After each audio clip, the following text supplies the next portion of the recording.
Warble's on a lot here with part 2 of the round table discussion and then a warble rant. Gaddafi, if he gave up his weapons of mass destruction, that we would leave him alone. He's now buried 6 feet under continents of the United States. So when the United States runs around the world threatening to topple regimes at the end of a rifle barrel, the message that people in places like North Korea get is a very simple one. As John Nisheimer, the distinguished professor of political science on Sunday Extra recently, Andre, from King's perspective, does it make good sense to develop nuclear weapons? Absolutely, because I have nothing to say but to repeat what have just been said, especially Gaddafi, because when Gaddafi agreed to surrender his nuclear weapons in 2003, not weapons yet, but nuclear weapons development program with all necessary material, with all equipment, he gave it to the Americans. Americans promised him not merely security, but economic benefits. And you know what has happened to a poor Libyan dictator. So it was a very good lesson, especially because back then, American media and high-level American diplomats like, say, Ambassador Bolton used to say, North Korea should learn lessons of Libya. Of course, they implied that North Korea should also surrender nuclear weapons. But indeed, North Korean government has learned lessons of Libya. And they see that without nuclear weapons, they remain vulnerable, and they also see that they should not believe promises of the Western powers, because, well, you see what happened to those who did believe such promises. That's right. Well, I mean, you heard all that. I mean, is there any hope then of discouraging Pyongyang from using nuclear weapons or developing their programs if we, do we have to keep pursuing this position of regime change? I mean, should we be better off trying to reach an accommodation with the United Kingdom? Well, your opening question was, should we learn to live with a nuclear North Korea? In my view, we already have been learning to live with a nuclear North Korea for some time. I don't think North Korea is going to use nuclear weapons for the obvious reason that would spell the end of its regime. It would be an act of suicide. Now, let's make that clear. This is deterrence principle. So your argument then is if the North Koreans use nuclear weapons, that would guarantee massive retaliation from the US nuclear arsenal, perhaps obliteration. Indeed. Good to clarify that.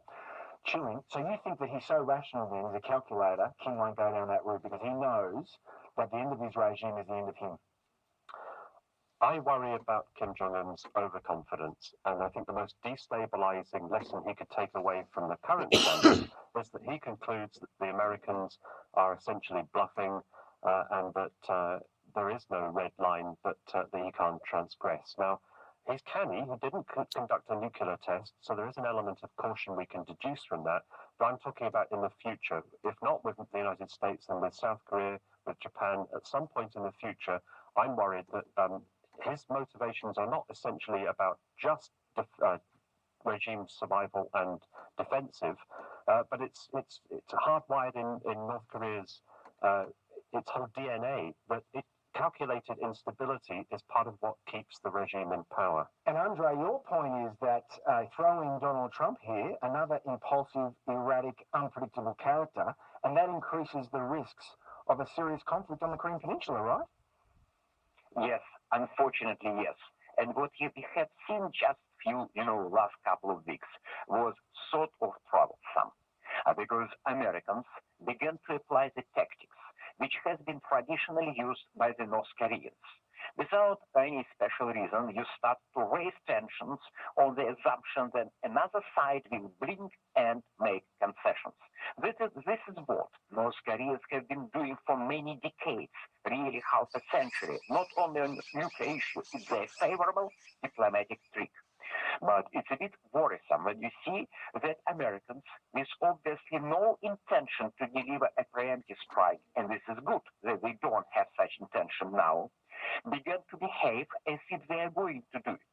When the US Vice President keeps saying that all options are on the table, which is a clear hint at a possible military attack against North Korea, which is not going to happen. because it's a bluff, and this is sort of upsetting. And of course, North Koreans, when they see it, they will eventually learn to ignore it. And it means that they will probably ignore a real warning sign coming from Washington. So, well, when you make threats, you have to basically follow the threats, verbal threats with actions. And of course, giving the background of President Trump, well, I'm a bit tense. On the other hand, he's learning, and I'm pretty sure he's going to learn some bitter truths, like denuclearization of North Korea is simply impossible. Yeah. Andrew O'Neill in Houston, you had a very important article in the Financial Review this week, and you said that with the nuke in his back pocket and a willingness to embrace risk, Kim almost certainly believes the US and its allies will back down if push turns to shove. But the question here is, will Trump embrace the measured realist doctrine of containment and deterrence? Look, I'm not so sure, Tom. I mean, I think one of the things on Donald Trump's mind, and certainly on the mind of others, is whether he will accept the proposition that North Korea acquired the capability to strike the United States on his watch as president. And we know he's very focused on the legacy of his presidency. I think this will open up new avenues in terms of possible actions on the part of the United States. So I think actually, I think a strike is more likely than commentators tend to concede. Wow. I think part of the issue for the United States now is that the Americans have painted themselves into such a corner in rhetorical terms that if they don't act in response to a major provocation, that's a big hit to US credibility and reputation. That has knock-on effects for the credibility of extended deterrence in East Asia, which in turn raises the prospect of proliferation concerns in Japan and the ROK. So I think the American, without wanting to, perhaps exaggerate, I do think there's a potential here that we are entering a new phase, and it's a worrying phase, but it's one I think we need to be prepared for. Well, Ewan, on that note, the Vice President said at the weekend with the Prime Minister Malcolm Turnbull, that the North Koreans should never be allowed to have a nuclear capacity. Does that box in Trump and limit his options and possibly push him on a path to a preemptive war? I think what we're in at the moment is a kind of phony war, if you like. The Americans will give China some time to deliver increased sanctions. That may go a period of several months. But I think if and probably when China doesn't deliver on that, then we'll be coming back to this. And if we add in the unpredictability, as Andre said, that Kim Jong-un doesn't recognize red lines, then we could be in for a real crisis ahead. Ewan Graham in Sydney, Andrew O'Neill in Houston, Andre Lankov in Seoul on the North Korean threat to be continued. Thanks so much for being on Sunday Extra this morning. Yeah, well, that was not a bad overall analysis, actually. It's the battle of the bad haircuts, the battle of the impulsive, spoiled brats. And one of them's got a little 3-generation dictatorship under his thumb, and the other one commands the largest military force on the planet. And I'm pretty sure that Donald Trump wants to make it 1967 again. He wants to go back before the 1968 Tet Offensive in Vietnam, which showed the world that America could be beaten by raggedy-ass peasants in black pajamas and conical straw hats. And they've been getting their asses kicked by raggedy-ass peasants, towelheads, whatever you want to call them, all around the world ever since. Iraq, Absurdistan, Iraq again, Absurdistan still, Iraq again and again, Syria, wherever they go, they can't actually manage to win. They can kill people, they can destroy things, but they can't sleep without having armed guards and radar to detect incoming mortar shells or rocket-propelled grenades. They got the ability to break things, but they don't seem very good at building nations, cultures, alliances. So anyway, back here in Australia, where 2,500 American Marines rotated into Darwin so that they can hide from the North Korean missiles, which would otherwise be able to hit them pretty easily if they were staying on Okinawa or Guam. So they're hiding in Australia. We got Pence over here saying everything's on the table, everything's on the table. You know. And what's our prime muppet done? Mal Gollum turning bull. Well, Mal means wicked or evil, and a golem is sort of like a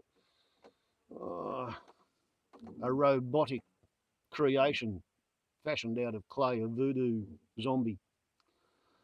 So Mal Gollum turning bull, he decided to leap behind Pauline Hanson's skirts. And first he announced some changes to the Section 457 visa scheme, so that now if you're a foreign radio announcer, or perhaps a foreign deer farmer, you won't be able to come into Australia to protect the jobs of all the out-of-work radio announcers and deer farmers. But if you're engaged in anything else that's actually meaningful within the economy on a grand scale of things, well, no change at all. But it's a big rebranding exercise aimed at appealing to the Hansonite One Nation, let's make Australia white again, fairly hardcore chunk of the Australian population. I mean, they're out there. There's no denying it. That's what they think. And then, 1-2 sucker punch. The next thing he did was announce changes to the citizenship naturalisation process. So now instead of living here for a year and being a good little wannabe new Australian, you've got to live here for 4 years. You're going to have a lot better English grammar skills. And they're going to question people specifically about their attitudes to female genital mutilation and domestic violence and criminal type behaviour. So anybody who's trying to get themselves naturalised, who's had a few run-ins with the law during the now 4 years that it takes between coming to Australia and being allowed to apply for citizenship, I think they might be kind of up shit creek. It's not even really a dog whistle. It's more like a flaming playground whistle, a referee's whistle. It's highly audible in its racist overtones. And